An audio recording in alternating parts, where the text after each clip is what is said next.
Mexico Valley, 15th century. The drums of war echoed across the floating city of Tenochtitlan. The air was thick with incense, the smell of roasted maize, and the faint, metallic sting of blood carried from the temple steps. But beneath the thunder of sacrifice and empire, there was another theatre, one quieter, yet equally powerful. The ritual of marriage. In the Aztec world, weddings were not just about love or alliance. They were about survival, politics, and cosmic balance. To marry was to serve the gods themselves. And sometimes the customs of these unions were stranger, more theatrical, and more unsettling than the sacrifices we hear so much about. Because in this world, a bride might be chosen not for her beauty, but for the shape of her hands. A groom might be tested by fire before he could claim a wife. And sometimes the most powerful marriages were arranged not between man and woman at all, but between human and deity. Welcome to the darkest corridors of the Aztec Empire. Their most bizarre, unsettling, and fascinating marriage customs. If you love stories where history feels more like a thriller than a textbook, make sure to subscribe, because what you're about to hear will challenge everything you thought you knew about love, power, and ritual. But remember, this is not a romance. This is empire. Shall we begin? Origins: the Aztec Empire, at its height in the 15th and early 16th century, stretched across central Mexico, ruling over millions. Its capital, Tenochtitlan, was a city of wonder, built on lakes, stitched with canals, shining with temples. Yet beneath this splendor lay a social order that was precise, rigid, and deeply ritualistic. Marriage was the cornerstone of that order. Without it, families could not function, land could not be inherited, alliances could not be sealed. But, unlike in medieval Europe, where church and state sanctified unions, the Aztecs believed marriage was a contract between humans and the divine. It wasn't just man and woman. It was man, woman, and the gods who watched them. Marriage was seen as a duty, a sacred obligation to ensure the continuation of the community and the favor of the gods. And unlike today's love matches, most Aztec unions were arranged, painstakingly negotiated by families, priests, and professional matchmakers called atanza. But here's where it gets strange. Before two people could be joined, the gods had to be consulted through divination, astrology, and omens. If the signs were bad, the marriage would be delayed or abandoned. And if you think this sounds controlling, imagine this. An Aztec noble might consult the calendar not just to pick a wedding day, but to ensure the couple's future children would be born under the right gods. It wasn't just fate, it was engineering destiny. But this was only the beginning. First, escalation. The sun had just dipped behind the volcanic mountains, and in the courtyards of Tenochtitlan, the preparations began. Marriage was never a private affair. It was spectacle. It was theater. And like all Aztec theater, it mixed beauty with unease. Picture it. The bride, wrapped in a long white huipil robe, embroidered with red and yellow threads that symbolized life and fire. Her face dusted with a powder of sacred ground maize, her hair bound into two long braids falling like ropes to her waist. She was not just a woman, she was a vessel prepared for the gods. Across the courtyard, the groom was undergoing his own trial. And it wasn't just standing at an altar. No, the Aztec groom faced literal fire. In some rituals, he was required to sit upon a reed mat with burning torches placed around him, testing his endurance, his patience, his composure. Only a man who could withstand discomfort, who did not flinch before flame, was deemed worthy of the union. It wasn't romance, it was ordeal. And when the time came, the bride and groom were led together, not by their own hands, but by the hands of the families. Elders would grasp them, sometimes literally binding their cloaks together, knotting them with a ritual cord. This knot was not metaphor, it was marriage incarnate. To tie the knot comes to us as an English idiom, but here in the Aztec Empire it was a living physical reality. The night that followed, it was not a feast of intimacy but of silence. For 4 nights, the newlyweds were forbidden from touching each other.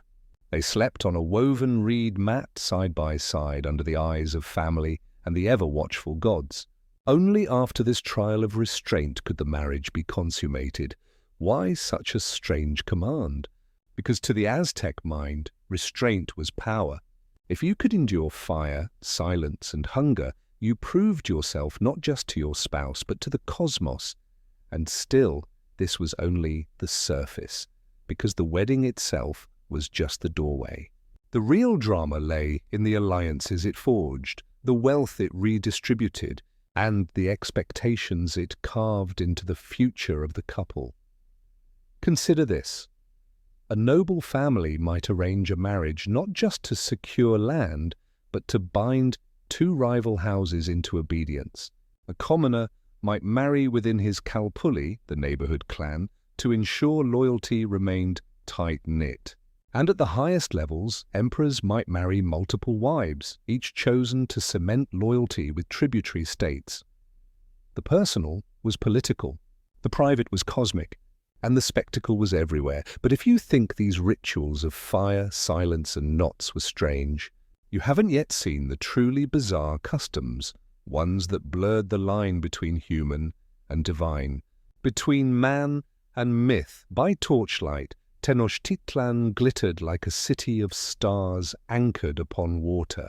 But within its neighborhoods, behind the hum of markets and the chants from temples, the reality of Aztec marriages was stranger, heavier, more ritualized than any wedding vows we know today, because in the Aztec Empire, marriage was not simply man and woman, it was empire and cosmos. Polygamy and power for nobles, one wife was never enough. Aztec rulers practiced polygamy, but this was not indulgence. It was politics weaponized. Each marriage was a treaty, a tether, a rope binding tributary towns to Tenochtitlan, Moctezuma Thecu himself. The emperor, who would one day meet Cortes, was said to have hundreds of wives and concubines, each selected with strategic purpose. Some came from conquered cities, symbolic gifts of submission. Others were daughters of noble allies, ensuring loyalty through bloodline. These women were not just spouses, they were political hostages woven into the domestic life of the palace. Imagine the spectacle, a courtyard filled with brides of different dialects, each wearing garments embroidered with the symbols of their hometown, each tied by marriage into a web of empire. Love, perhaps, in fragments. But above all, it was power. It wasn't affection, it was control. It wasn't romance, it was empire written in flesh. Divine marriages, but what happens when even a king's marriages are not enough?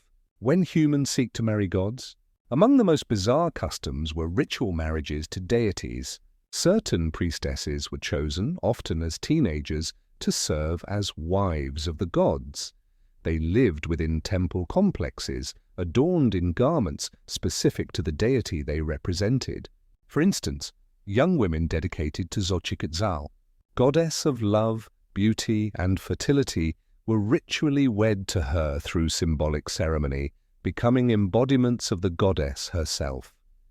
And in rare, unsettling instances, young women were selected to literally play the bride of a god for 1 year. They would be pampered, adorned, treated as living incarnations of divinity, until the climax of their marriage ended not with consummation, but with sacrifice. The line between love, religion, and death blurred into a single ritual theatre. But this was only the beginning. Fertility trials. Marriage was not complete without fertility. After the silence of the 4-night trial, newlyweds were urged to conceive quickly. Children were not just blessings, they were the future workforce, the next warriors, the next tribute payers. Some customs involved fertility rituals that shock us today. For example, symbolic seed scattering was performed, where the couple was made to walk the fields, casting maize kernels representing the sowing of new life. In others, the bride's family offered a feast in which tamales filled with beans symbolized fertility, because beans, swelling when cooked, mirrored pregnancy. But the strangest? Some ceremonies invoked Tlaloc, the rain god. Couples might be sprinkled with water or made to step barefoot into the mud of irrigated fields. To be fertile was to be one with earth and rain, without which maize, and thus survival, would wither.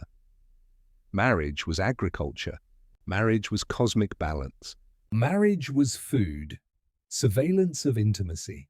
Yet there was another layer: control. The Aztecs did not trust couples to pursue intimacy without supervision.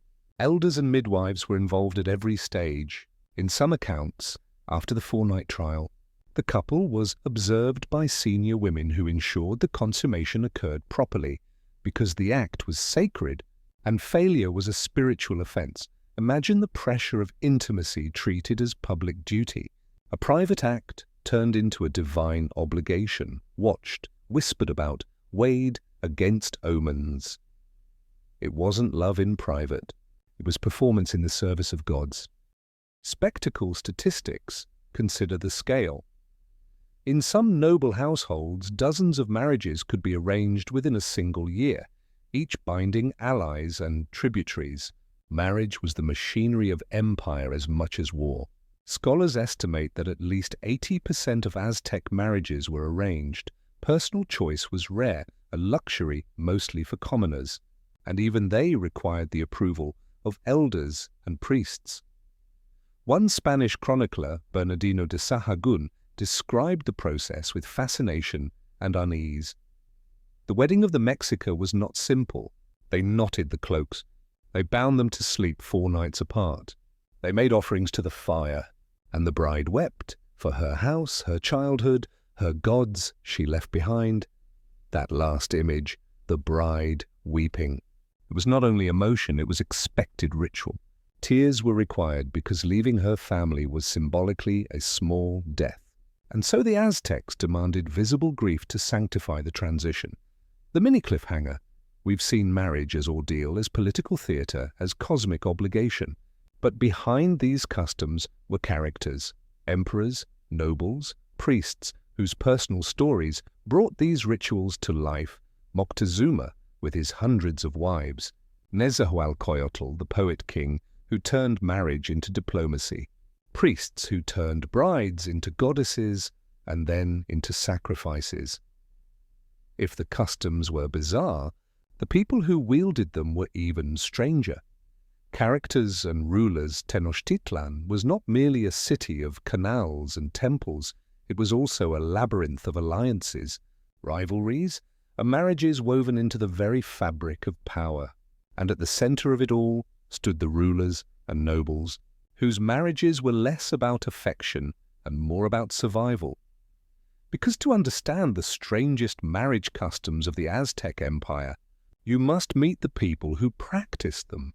Moctezuma II, the emperor with hundreds of wives.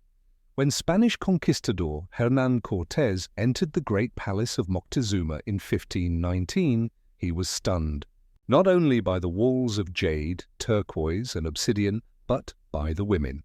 Chroniclers report that Moctezuma II had hundreds of wives and concubines, housed in separate wings of the palace, guarded day and night. But these women were not simply lovers. They were politics incarnate.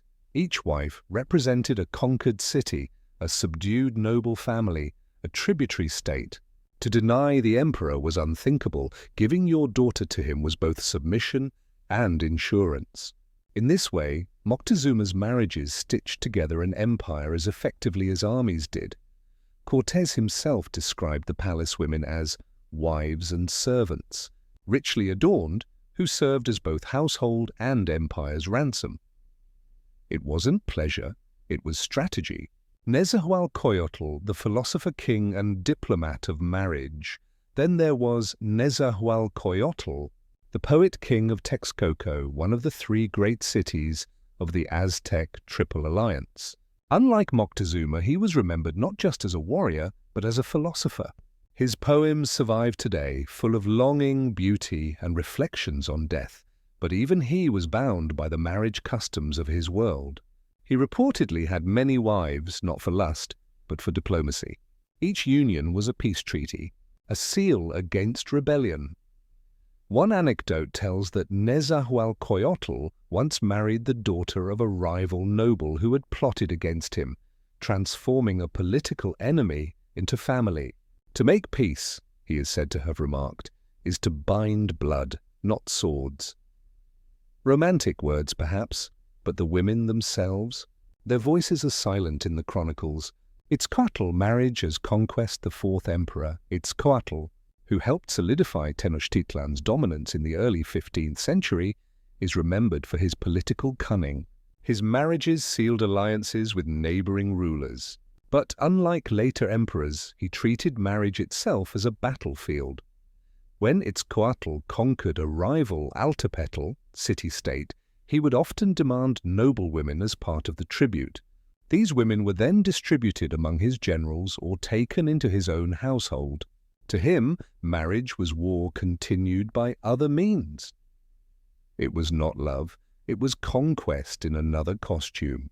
The wives of the gods even more chilling were the wives chosen not for emperors, but for gods. Take the goddess Xochiquetzal, patroness of love, beauty, and fertility. Every year a girl was chosen to embody her. She was pampered like royalty, fed delicacies, dressed in the most exquisite garments. She became, for all intents and purposes, the goddess on earth, but her marriage was temporary, for after 1 year of this divine union, she was led up the temple steps.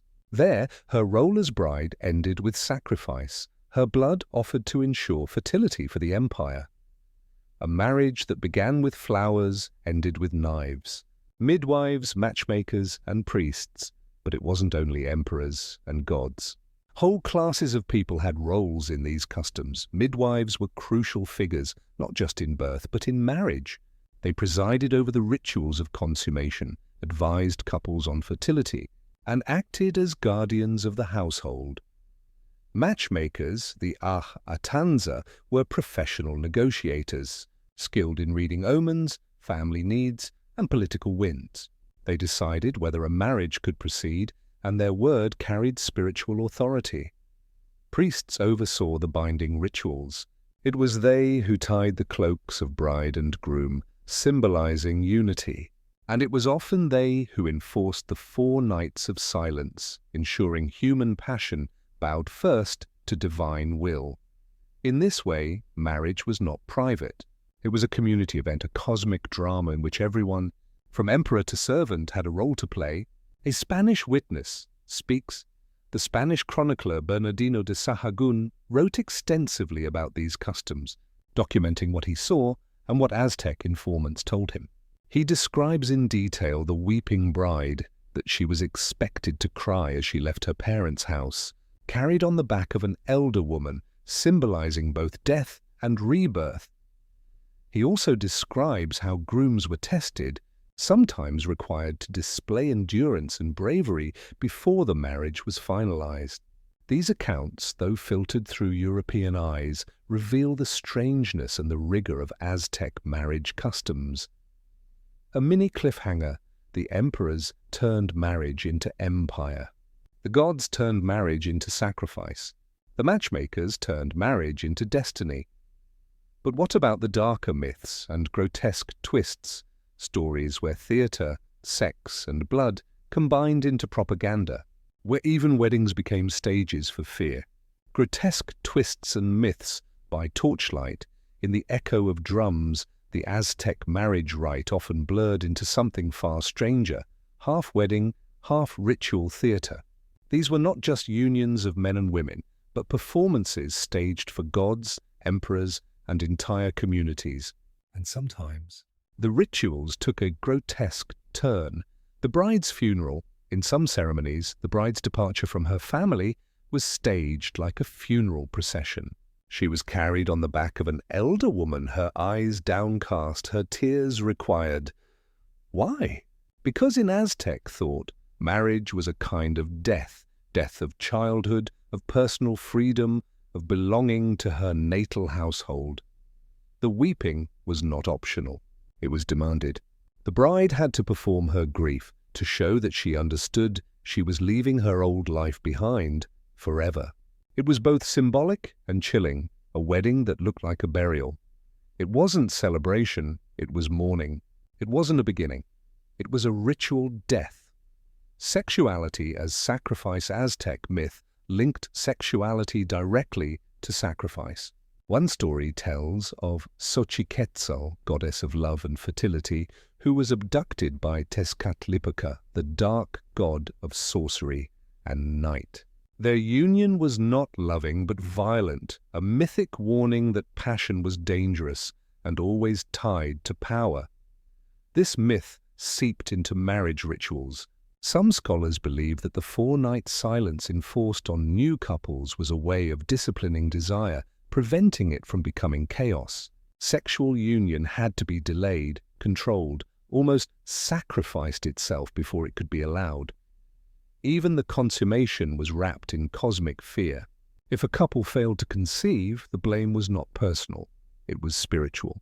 Priests might declare that the gods were displeased or that evil omens surrounded the match. Failure in the bedroom was failure before the heavens. Mock weddings and theatre of control in festival times. Aztecs sometimes staged mock weddings, theatrical plays in which actors, dressed as nobles or even gods, went through parody rituals. To the crowds, these spectacles were entertainment, but underneath they reinforced the seriousness of the real thing. Imagine a crowd laughing as a groom trips over his cloak or a bride refuses to cry. Yet the laughter was nervous because everyone knew the real ritual could not be mocked without consequence. Theatre was propaganda. The grotesque comedy reminded the people of the sacred terror of marriage itself. Marriage to the gods. The living brides of sacrifice. The most shocking myths were not myths at all, but rituals. As we saw earlier, certain young women were chosen to embody goddesses. One of the darkest examples was the Bride of Tezcatlipoca ritual. A youth selected to impersonate the god was pampered for an entire year, dressed in jewels, given wives, honored as a living deity. And at the end of that year, he was sacrificed on the temple steps. But here's the twist. His wives were real women, married to him in ritual union, knowing from the start that their husband was destined to die. Their marriage lasted only 1 year and ended in blood. A wedding feast that became a funeral pyre. Symbolic acts and fertility. Myths, other bizarre customs tied marriage to fertility through unsettling symbols. In some accounts, snakes were used in ceremonies as representations of renewal and potency. Couples might be made to hold effigies of serpents, invoking Quetzalcoatl, the feathered serpent deity. The implication was clear. Their union was not their own. It was meant to mirror the union of cosmic forces. Man and woman were only actors in a play written by the gods. Spanish reactions, shock and fascination. When the Spaniards encountered these customs, they were bewildered. Bernal Díaz del Castillo, one of Cortés's soldiers, wrote of seeing women led in marriage rituals with strange lamentations, as if they went to the grave, though the feast was rich and the music loud. For Catholic eyes, marriage was a sacrament of joy. For the Aztecs, it was a sacred ordeal, a duty, a bargain with cosmic forces. The contrast horrified and fascinated the Spaniards, and became one of the many ways they portrayed Aztec life as barbaric. But here's the irony. While Europeans painted the Aztecs as cruel, they themselves practiced arranged marriages, dowry bargaining, and often treated brides as property. Perhaps the customs were different, but the control was eerily familiar. A mini cliffhanger. We have now seen the grotesque. Brides who mourned as if they were dead. Wives given to gods destined to die. Sexuality turned into a sacrifice itself. But the story does not end in spectacle. because eventually cracks appeared. Voices of criticism rose. Even within the Aztec world, there were those who began to ask, what is the cost of these rituals? What happens when marriage becomes only politics and performance? The Aztec world was not blind to its own excesses. Even before the Spanish ships appeared on the horizon, voices of doubt murmured within the empire itself. Some poets, philosophers, and priests began to ask questions that sounded dangerously modern. Were these rituals too heavy, too cruel, too costly for human hearts? The poet's doubt, Nezahualcoyotl, the philosopher king of Texcoco, left behind verses that seemed to criticize, even mourn, the way Aztec society turned human life into endless obligation. In one poem he asked, "Do we live truly on earth? Not forever on earth, only a little while here. Even jade is shattered, even gold is crushed, even Quetzal feathers are torn." Though he never wrote directly about marriage customs, his reflections on impermanence echo like a quiet critique. If even jade and gold could break, what of women forced into unions, or men tested by fire, or brides weeping as if they were dead? The poet's words cast a long shadow. Maybe the gods were not as pleased as the priests claimed.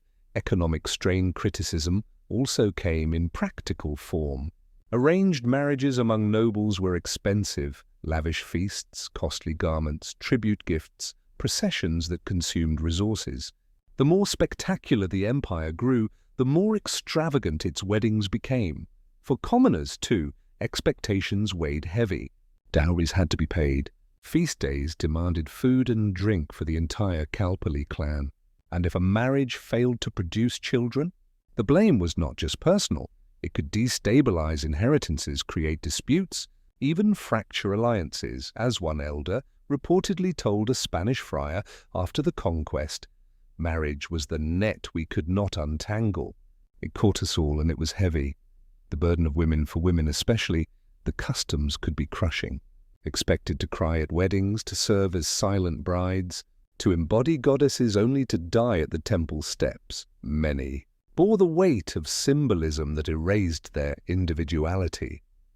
Spanish missionaries recorded confessions of women after conversion who admitted relief at leaving behind rituals of enforced silence and public surveillance of intimacy. To them, marriage in the Christian style, even with its own patriarchy, felt like escape from the eyes of gods that never blinked. Collapse and conquest, and then came the ultimate critic, history itself. In 1519, Hernán Cortés and his soldiers marched into the Valley of Mexico. Within 2 years, Tenochtitlan was ash and rubble. The empire that had turned marriage into empire, into cosmic ritual, into spectacle of tears and fire, was gone. The Spanish outlawed the old ceremonies, branding them pagan, obscene, and devilish. Matchmakers, midwives, and priests were stripped of their authority. Polygamy was banned, ritual mourning forbidden, the cloaks no longer knotted in front of fire altars. What replaced it? Catholic marriages carried out in churches, sealed with sacraments instead of knots. Brides still wept, but now for different reasons. The critics echo, even after conquest, the memory of Aztec marriage customs lingered in the stories told to Spanish chroniclers. Sahagun's informants, elders who had lived through both worlds, spoke of weddings with both pride and bitterness. They described the beauty of embroidered huipil gowns, the dignity of feasts, the solemnity of the cloak tying. But they also described the cruelty, the forced unions, the surveillance, the deaths disguised as marriages to gods.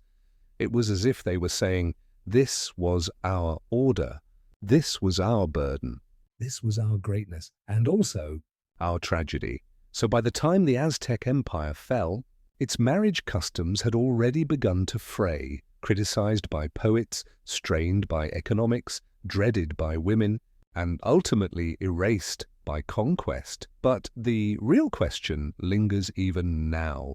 What was the deeper meaning of these rituals? Were they only cruelty disguised as ceremony? Or was there, hidden within them, a philosophy about life, death, and duty that we have forgotten. Outro: the drums of Tenochtitlan have long since fallen silent. The palaces are ruins, the canals filled, the rituals outlawed. But the echoes of Aztec marriage customs still haunt the pages of history. Strange, unsettling, and yet deeply human. Because what we've seen is not just a catalogue of bizarre traditions. It is a window into how one of the most extraordinary civilizations on Earth understood power, duty, and survival. To them, marriage was never private. It was politics. It was alliance. It was cosmic balance. A bride was not only a woman, she was a sacrifice of her childhood, a living thread that bound families together. A groom was not simply a husband. He was tested like a warrior, made to prove himself before he could touch his wife. And at the highest level, emperors married not only women, but entire kingdoms. It wasn't just spectacle, it was control. It wasn't just ritual, it was empire written into the bodies of men and women. And yet, there is a deeper lesson here.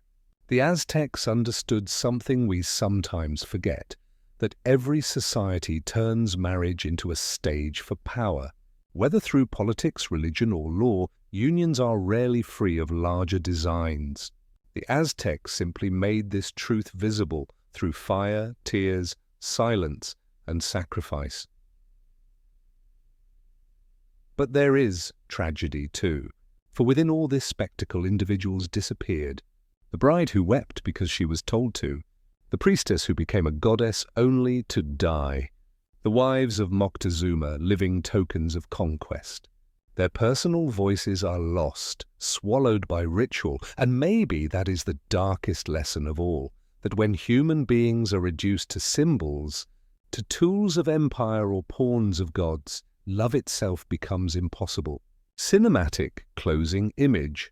So imagine it again, the flicker of firelight in a courtyard, the bride's tears, the silence of the groom beside her, the knot of their cloaks tied before the gods. Around them, an empire watches, not for affection, but for order, a marriage that was never theirs alone. Final moral commentary history often seduces us with spectacle, but spectacle hides the cost. Behind every ritual someone pays, and in the Aztec Empire, marriage, like sacrifice, was both ceremony and cage, and yet, in their strangeness, the Aztecs remind us of something universal. Marriage has always been more than love. It is power, politics, survival. Across time and culture, it has been shaped not by hearts alone, but by the heavy hands of society. The Aztecs simply turned this truth into theater. Dark, dazzling, unforgettable. If you've stayed with me through this journey into the most bizarre marriage customs of the Aztec Empire, then you love history that feels more like a thriller than a textbook. So make sure you subscribe for more stories like this, because the past is darker, stranger, and more cinematic than you think. Now I'll leave you with this question.